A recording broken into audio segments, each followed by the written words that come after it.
Welcome back. This is another episode of According to Kaz and Queen. I am Kaz. And I'm Queen. And this is our second episode. We made it through the first episode, and now we are on episode number 2, working out the kinks. Glad that you guys are continuing to join us. As always, please make sure you like and subscribe on the YouTube page. All right, you'll see that up on the screen right now. Make sure you check us out because this is soon going to all streaming services as well. I want to get a couple of episodes under our belt. Conversations between myself and my beautiful bride, things that we talk about at home, things that we talk about in conversations on car rides, going to different places, things that we talk about in bed at night. And those conversations we want to bring to you guys. And if you have any comments, of course, if you have any ideas for some things that you want to hear Kaz and Queen talk about, please make sure that you put them in the content section, and we'll be sure to make sure we get to those. So today, of course, we are just a few days removed from Father's Day. And Father's Day fell on Juneteenth this year. So we're going to talk a little bit about Juneteenth and its significance just shortly. But I want to talk about fathers and have a conversation about fathers. This podcast is about relationships, life, love, pop culture, politics, all those things that we talk about. But we talk a lot about what goes on in our household. We talk a lot about parenting. We talk about a lot of the differences that we have and a lot of the decisions that we make in parenting and our upbringing and those things. And we have some very diverse backgrounds, and we have some dichotomy when it comes to the way that we're brought up. So I think, in honor of Father's Day, which I enjoy fully, by the way, thank you, and our beautiful daughter, the little one, Braylon Jamila, for an excellent Father's Day that we had. But I want to start with you because, in Central Mississippi, your father is well known as the creator and the founder of the Black and Proud School. So as we get into a conversation about fathers, talk a little bit about your memories of your father and who he was and the legacy that he left. And, we talked a little bit about this in the last conversation about your household and how you were raised inside of your household. But talk about the significance of your father, who he was, what he did, and then, talk about the impact that, him leaving this earth, earlier than anyone would have wanted him to, had on you coming up as a young lady. Ooh, so Daddy for me was everything. People say that all the time, but like seriously, he was everything to me. I have to remind myself that he was just a human man, susceptible to human flaws and things of that nature. When you lose someone as early as I lost him, it's real easy to step into a world of fantasy about that particular person. I lost him when I was 13, so that I had to create what he would be for me every year after that, right? Because he wasn't there. So I have to remind myself that he was, a man often. But he was a very stern disciplinarian. He was very focused. He was, I heard from Brother Frank Figures, who was a good friend of my dad's, that he was called preacher while he was doing civil rights work in Jackson. I didn't know that. I didn't realize that. He just told me that a couple of years ago.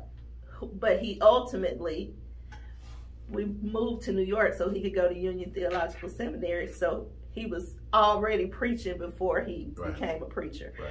As I understand it from the family, he put off being a preacher to work in the movement. Right. He graduated from Tougaloo. He went to Russ College. He was a proud African descendant, and he raised our household that way. We couldn't do what girls do today. We had to wear braids. Mama couldn't straighten our hair. No makeup, no fingernail polish. We were very red, black, and green my entire life. We celebrated Kwanzaa my entire life. Christmas was not even acknowledged. Like, it was just a day you got it. We didn't go to families' houses to help them celebrate Christmas. Right. We didn't put up no trees, no lights. It was a regular day. And as a kid, that was difficult because I used to have to get up and look outside at all these kids playing. Christmas revelry outside, right? Just rambunctiousness right outside the house. And we grew up in a neighborhood in Clinton. We call it Levittown. Shout out to Levittown. There is no town like Levittown. Oh boy. So it was a family type of environment. Everybody in the neighborhood called my dad Brother Howard, my mama Sister Mary. Like people knew what our family was and what we stood for, what he was. And there wasn't any variation. Like it was what it was. And I said on the previous episode that he was like James Evans because he was absolutely no nonsense. Right. I can remember 2 or 3 times that I got my butt whooped by him, but they were so powerful that he was not the one you wanted to whoop you. And it was like I had committed horrible things when he finally got involved, because as I said last week, that was mama's job to discipline us. Right. So he handled the finances. There was not a lot of money. He worked in community service.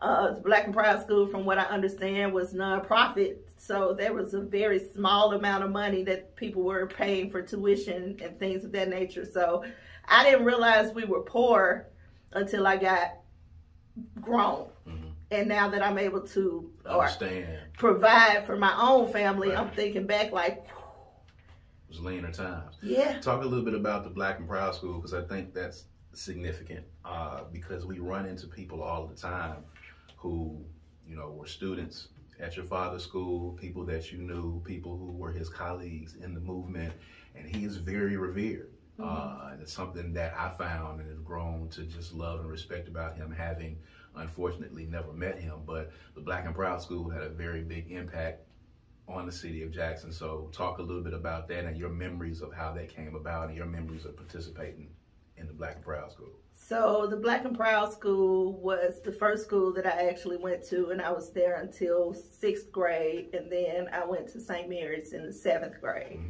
Mm-hmm. It was very Afrocentric based. Our history class was Black history. We had the school, by the time I went there, was on Erie Street in Georgetown. But there were other schools before that because the FBI kept harassing the parents and the friends of the school, and so they had to keep moving around. So the school had been around, I think it started in the 60s, and it had been around up until we moved away in 86 to go to. But it was, we had African Liberation Day rally where the kids would march through the streets. We had drumming. Our extracurricular activities included dance teams and drumming and acting. We wrote plays. Mm-hmm. The teachers were Afro. I saw people in dashikis and dreadlocks, and it was not really like school. Mm-hmm. It was in that we had classes and curriculums and got grades, but it was also very centered around educating the kids in the community about who we are and where we came from. Like, that was the significance of the school. And I bet that you could ask anybody who went to the Black and Proud School, whether they graduated from there or not, they will be able to attest to the significance that it's had on who they have become. Right. Because learning about your culture and heritage, and learning more than just about Martin Luther King and Malcolm X and Harriet Tubman, but learning about the significance of even more people like, Mary McLeod Bethune and, people like that who don't usually come up. Like, mm-hmm. they throw us a couple of little people. Right, but right. The Black and Proud School was centered around making sure that we knew who we were. Yeah. So my childhood was very different. My father was very different. And this, being only the second Father's Day for me, without, our father being here and thinking back on it. He was a very quiet and reserved man, as and as you came to know before he passed. Mother was always the much louder, the much more visible, the much more rambunctious parent in the home, and most of the time handled the discipline inside of the home. Now, there was those times when you overstepped or you happened to be with daddy and you would get disciplined by him. But that was the only time. And you had to really, really cross a line to get to a point for him to discipline you. And in most instances, mother would have disciplined you first, and then he would have come in, after that. But he was very quiet and reserved. I didn't get a lot of the Afrocentric teachings. It were not those conversations taking place in my home. It just wasn't anything close to what your experience was. And it's crazy because now, in us striving and us, stressing, those kind of teachings and stressing, having that Black history in our home, I didn't get a whole lot of that. I got that on, Black History Month. We write reports about it. My mother was a teacher, so, she challenged us a lot of times to learn extra things, but she was an English teacher, so, even when she delved off into literature, it wasn't a lot. It wasn't something that we always talked about.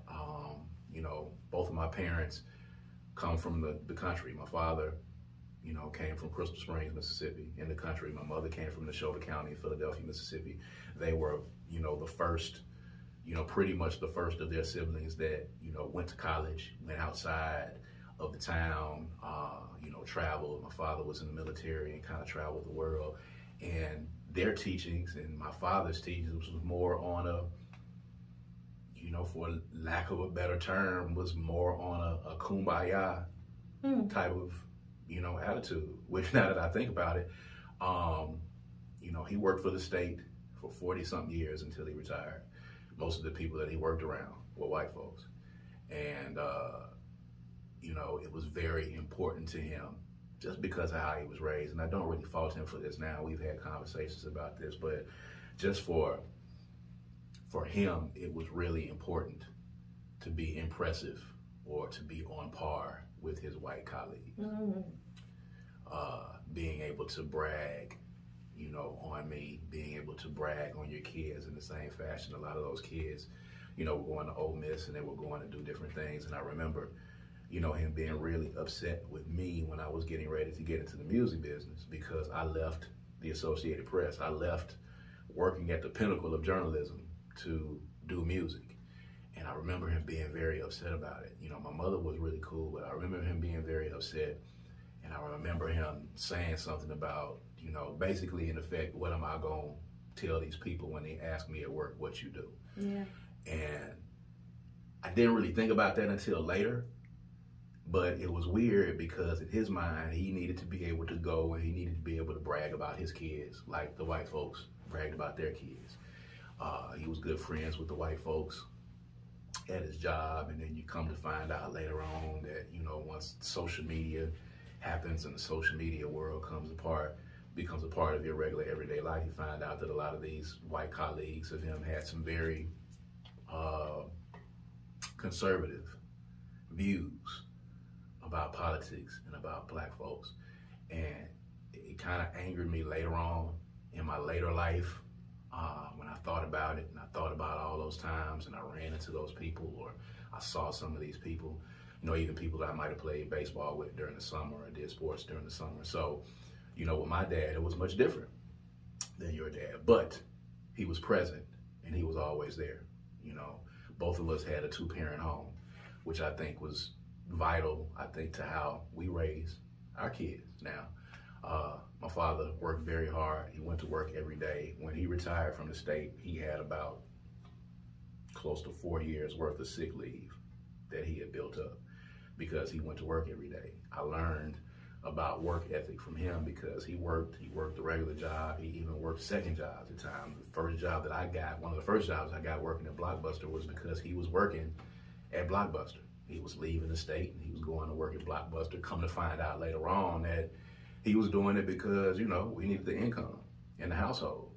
And, you know, I learned that work ethic from him, and it also kind of shaped a little bit, I think, of my parenting style. I guess now I'm being a little bit more chill, a little bit more laid back. You're a little bit more aggressive than I am on the parenting side. For sure. Would you say that the household that you came up in, would you say that your father was responsible for your parenting style? Because I think you and your mother will probably be a little different on the parenting style. I think I'm probably a mixture of the two of them. I lean more easily towards my dad's style, the stern disciplinarian, the what I say goes, I said it so it is, period. Stay in a child's place. If the grown folks are up here, the kids need to be like, I think that was both of them, but I lean more easily towards daddy.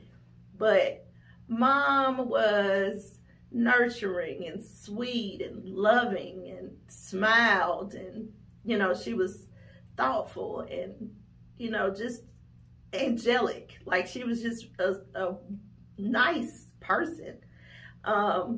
They were yin and yang. They were they balanced each other out, as I would venture to say we do. Yeah. But I think that the mother that I was to my first child is not the mother that I am to TLO.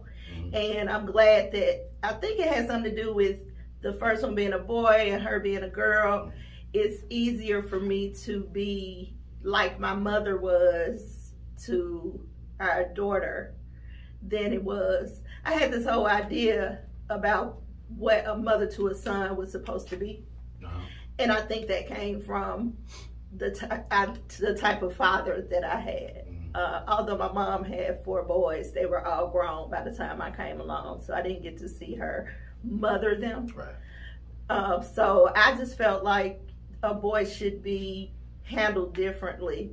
And, you know, it was 14 years later before I had Braylon, so that made it a little bit, I was a different person, so I was a different parent. But I definitely lean towards sternness.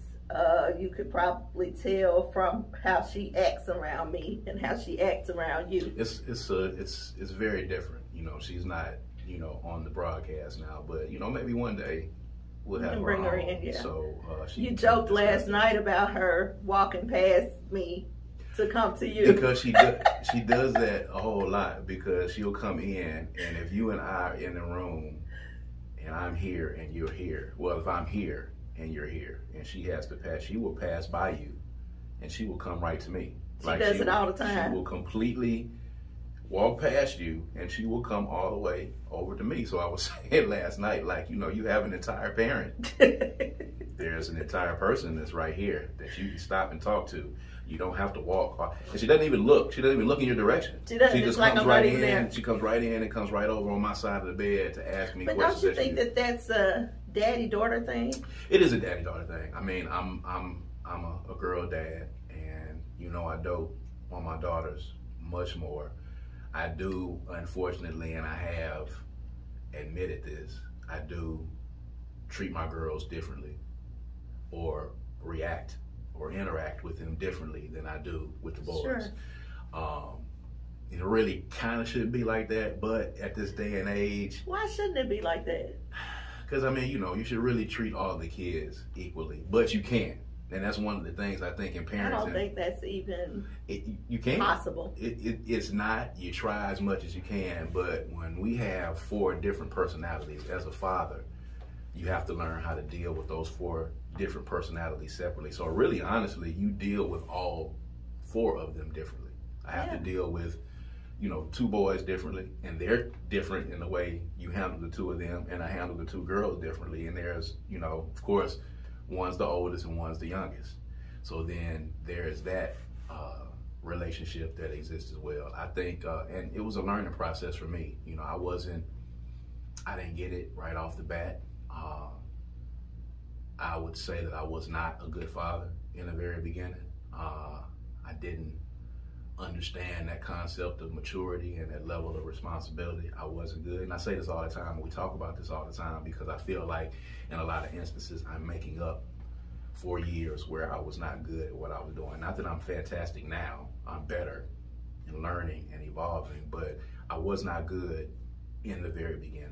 Wasn't responsible, wasn't mature, lacked that acumen to be able to efficiently parent. I was doing the best that I could, given what I had, and given with the fact that, you know, my father was with me and available at that time, but I still didn't feel like I had his experience to lean on. We never really had conversations on what to do and how to parent, which is one of the things that I want to try to do differently with our kids, is have those conversations with them. You know, none of them have kids as of now. We're not grandparents, luckily at this point. Who knows when that'll happen, but you know, I want to be able to have those conversations with him. But my father and I didn't have any parenting conversations outside of the drama that he saw in the very beginning with my first child and my first child's mother, and you know, trying to get me to get on top of my game and get on my responsibilities. Outside of that, wasn't really anything about, you know, parenting style. He did,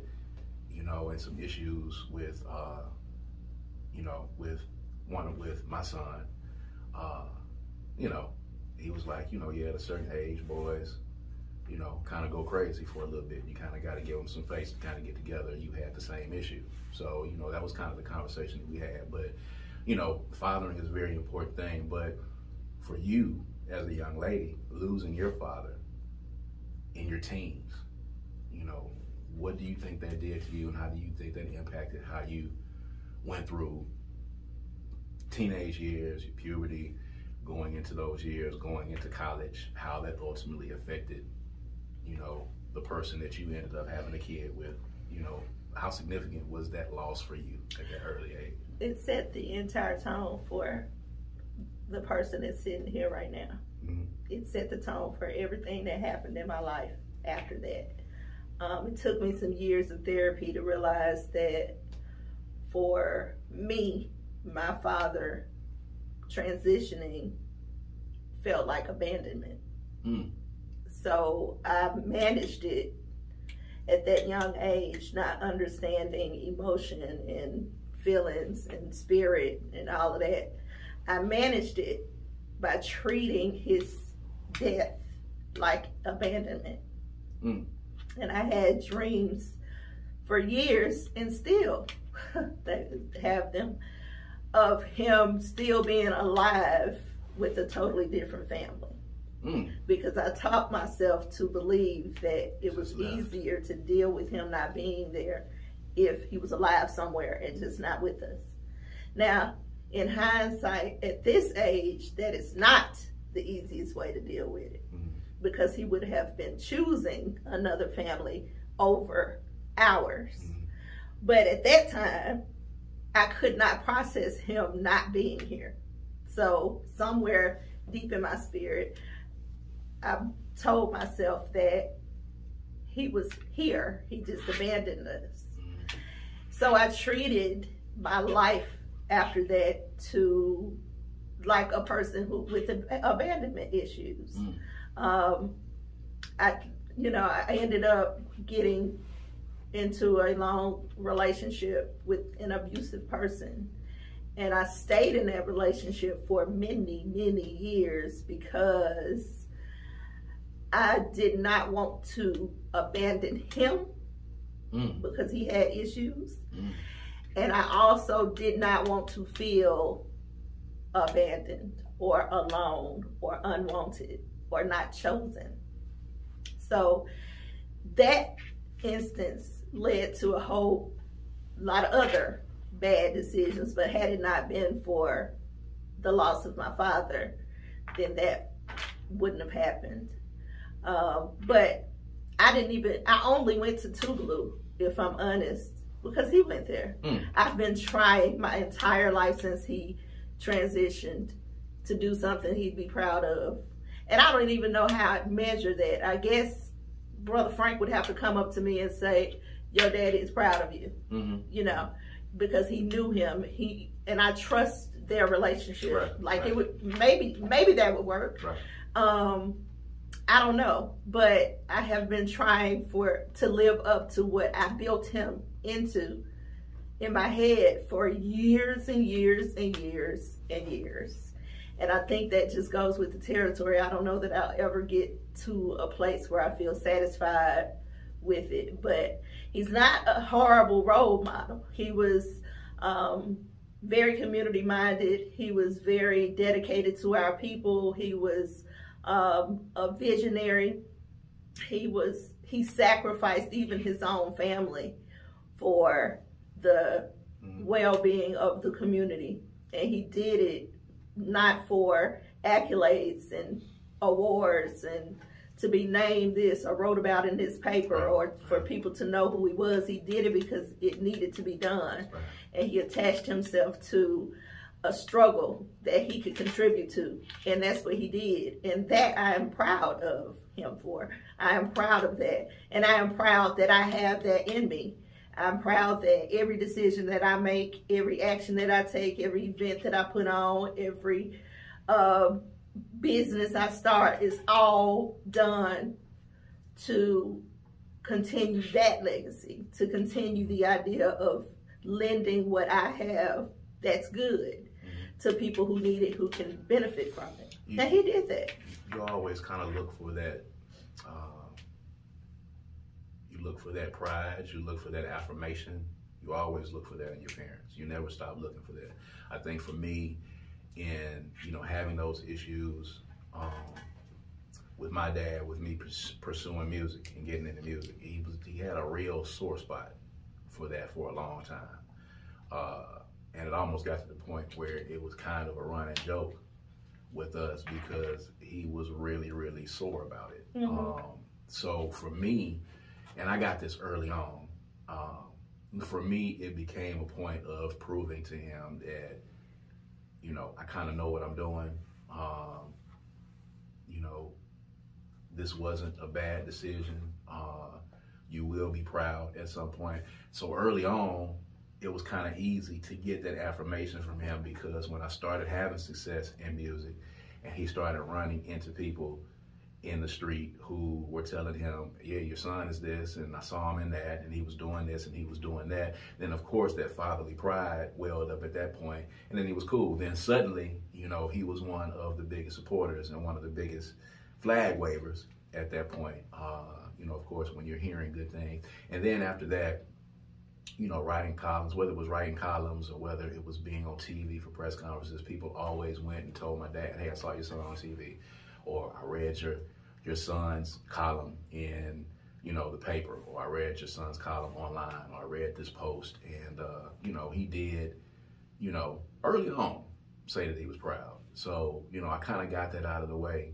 And it's unfortunate when you talk about you and your dad, I know what that feels like. And him not being here and you losing him so early, him not being here to be able to say, I'm proud of you. Or to have someone say, I've had people come up to me and say, your mom will be proud of you. Or, your dad will be proud of you. I understand how that is. And I think that's important for kids as fathers, for those fathers that are out there. It's that affirmation is very important. Well, I can tell you from a daughter's position, my mom, I had her with me much longer, but I knew she was proud. I know she's proud. Right. My mama still let me know she's proud. But it wouldn't have taken a lot to make my mama proud. Right. Because she just loved all her children. Right. And whatever y'all do, right. It's just so great, Yeah. But not having that from daddy is, it's baggage that I can never unpack. And it is difficult. And I know, girls love their daddies. And I love my daddy. I still love my daddy, and I still look for that. But it's important to the fathers out there. It's important, speaking as a girl with a dad, it's important that you let them know and give them affirmation. They look for it. If they look for, I didn't have it. So I made a lot of bad decisions, and I did a lot of stupid stuff with stupid folks. because I needed somebody to be proud, who loved me, who found value in me. Right. So I went looking for that because he died when I was at the age where I should have been receiving it. Right. So that was, that's hard, but right. you know, that's what dads do for daughters. So don't take that for granted. So we watch Paternity Court a lot. We get a lot of laughs out of it, but there's some serious issues on that. And I think it's something that all men need to watch at some point, because when you are faced with watching men who are trying to do everything that they possibly can to not be in the lives of their children, it's kind of hard to watch. You know, there are a lot, and I'm going to say that it's a minority of the men that get on there that are just adamant about not holding up to their responsibilities. But, you know, there's a level of, for me, uneasiness, and there's a level of anxiety in watching that, because we're at a point in this country, and we're at a point now in this day and age, especially with black folk, that, you know, fatherhood is an issue for us. The negative stigma that is put on fathers, on black fathers, and there are actually more black fathers that are present in their home than people want to make out. But it's very important. When I look at that, I unfortunately look at myself at a younger age. I look at myself not financially supporting my children like I needed to, because I was pursuing music and not being around as much as I needed to be. And those quality minutes that I missed with the older kids that you can't get back. You can't make that back. You can't get any of that back. You can't, you know, rekindle that. You just have to go forward. And how adamant I am now about making sure that I spend that time with the little one now, so that, you know, she's growing up with a different version of me. And of course, all the kids, all three of them, intimate to her the difference, you know, that the difference of the upbringing she's getting compared to what they're getting. Yeah. Because dad did, you know, dad whooped, you know, dad punished, dad was very hard and very stern, and she's now gotten a version of dad that's tired and wore out, that pretty much gets pushed over and pretty much just lets her get away with whatever she wants to at this point. But it's an evolution and it's a learning process. Like, I was huge on spanking. I was huge on corporal punishment. I was huge on that. Listen, I recall that we had to have a conversation about this when TLO came along, because it had been several years for us with a new kid. Yeah. And 14. Right. And we had to talk about it. Like, and I remember saying to you, and this was weird for me, but I remember saying to you, like, I can't whoop her. Yeah. Like, I can't whoop her. Yeah. And that was really a lot, because I have always been.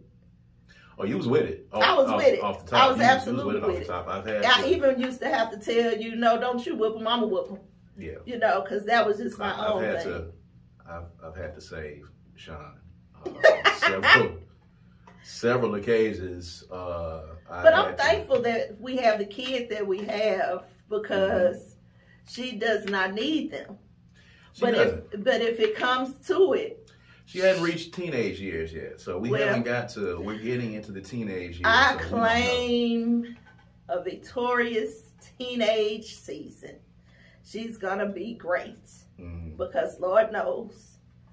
Well, her siblings did not get it, you know, and the boys definitely got whoopings, and even my oldest daughter got a few when she was little.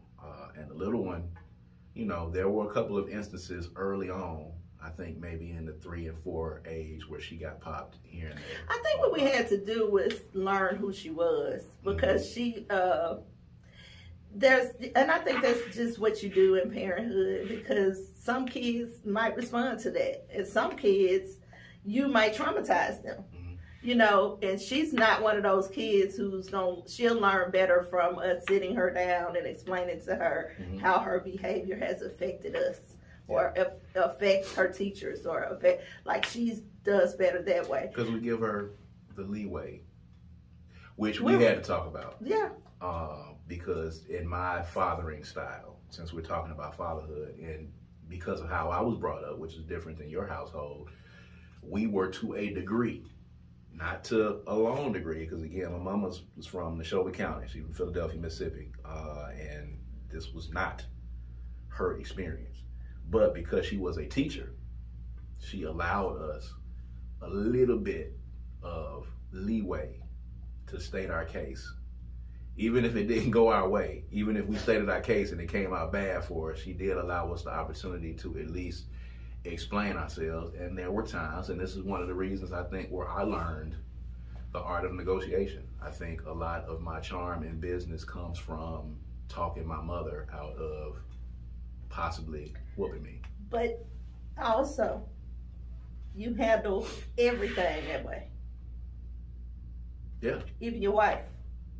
You think so? Yes, baby. We debate everything. I mean, yeah. Even if it's just dinner, there's always a debate. And that came from you growing up where your opinions and thought process was valued. So you speak your mind and express yourself in that way, which is why I have made adjustments in my parenting style, because I actually value that in you. It can be frustrating as your wife. However, as me raising another human, I want her to be able to speak for herself and express herself and explain, how did you get to this decision? Why do you feel this way? I want you to know your feelings. I want you to be able to express your feelings. Yeah. So in that way, and we've made compromises throughout our marriage, but in that way, that's not what happened in my household. That is me compromising with thinking, okay, well, maybe the Franklins did this a little bit better. Let's try this, you know? And I'm open to that, because that is not what happened. I didn't get asked anything about how I felt about nothing. Right. It was, this is what it is, period. I'm cooking this for dinner. If you want it, eat it. If you don't, go to bed. Or sit there and eat it. Right. Period. Right. I'm not making nothing else. I'm not ordering what you want. There was no ordering. You ate what was cooked, and that was it. Oh, we real liberal on the ordering. As a matter of fact, Braylon actually gets to say, I don't want that. She does. That never would have happened in my household. She does to a degree, though. You know, after a while, when we've gone in the circle, she does end up, you know, you're going to have to just get what we get, or get something from where. That doesn't happen enough. It should happen more. It doesn't happen enough, but we tired. You just gonna keep using that excuse. I mean, after raising, you know, we got 3 grown kids. As a father now, you know, I think she's getting probably the most docile version of me. And I remember that last time, you know, and again, I think she was like 3. I remember the last time disciplining her, and I felt awful afterward. Kind of just break your heart. It broke my heart. Oh. And I was like, and then, you know, I started seeing more and more people talk about, you know, it's not whoop the kids. And, you know, it raises them to think that, you know, you handle problems with violence. And I started doing a lot of reading and started seeing conversations. I wasn't getting involved in the conversations, but I started seeing them. And I was like, you know, maybe there's a better way to handle that. That didn't happen to us. Right. It didn't happen to us. We didn't grow up thinking that you were supposed, you know, that you have to a degree, because, violence. you know, even still as adults, sometimes when you see something that pisses you off or somebody that pisses you off, in your head, in a lot of instances, your first thought is, I might need to whoop his ass. Okay, but that's different than actually doing it. It is. It is. That's processing. Processing is normal. The ass whooping is on the table. You think about it. Yes. You consider it. I think she will too, regardless of whether or not we handle it this way or another way. That's true. So, to wrap up, I want to get from you, since we're talking about fatherhood, I want to get from you a fatherhood report card up to this point of my fathering. My fatherhood, my fathering style up until this point for our 12-year-old. I want to get a report card from you. You want 1 grade? I want a grade, but then I want some elaboration. We're not going to give you just the number score. We're going to get a grade, and I want you to say, this is what you do well, and this is what you could work on as a father. Because I think fathering is an evolution. I'm continuing to learn. There is no handbook, and I know this because I would have found it by now if there was, but there is no handbook, and you're learning. You're continuing to learn, and I want to get better at it because she's starting to get older. She's going to be a teenager soon.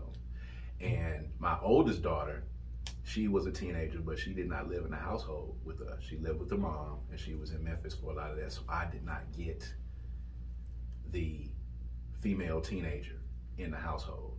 I don't know anything about it. I got the male version of teenager in the household. I did not get the female version, and I don't have any idea of what's going on. Well, I can honestly say to you that I don't know what I'm doing most of the time either. Yeah, true. Yeah. I'm a praying woman though, and I believe wholeheartedly in the fact that we don't get any more than what we can handle. Yeah. So I know that we are prepared to be good parents to Braylon. I think you are a magnificent father. You're attentive, you're there, she could talk to you, you affirm her, you are doing work that she can be proud of, whether she knows it today or not. By one day, she'll be able to say, my daddy did this and my daddy did that, and she can be proud of the work that you've done and find validity in herself by what you've accomplished, and even the mistakes that you've made. The mistakes will teach her, because you learn from your mistakes, which is actually one of the things that I love the most about you. Sometimes it takes longer than I would like, because I'm sitting back going, dude, here's the lesson. But you know, most of the time, people have to go through it themselves to understand it. So I just kind of wait.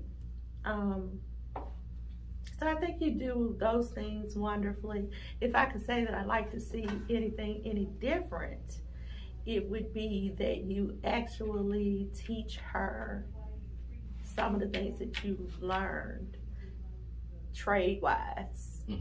Some of the things that you've learned, because her mind is more, she got a mind that's an kind analytical mind. Like you. Yeah. And so I think that some of the things maybe that your mom did with you or for you to help you develop that part of your brain, I'd like to see you do that with her.